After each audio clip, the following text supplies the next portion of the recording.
Het Iepenbier ministerie gaat net in hege beroep in de zaak van Jasper S., de man die 18 jaar kreeg voor de verkrachting van en moord op Marianne Vaatstra.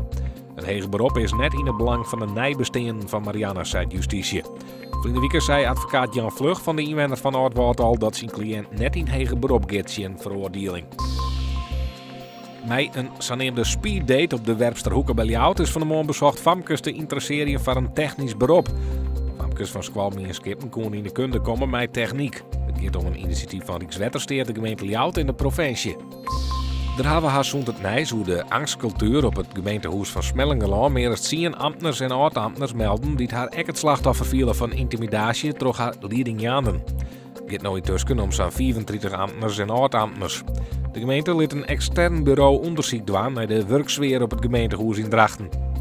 Fries cultureel en historisch erfgoed zal in een nij te bouwen collectiecentrum Friesland bewaren worden.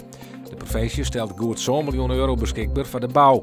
In dit centrum kunnen musea als het Fries Museum en Tresor haar collecties dwarsem opslaan en beheren.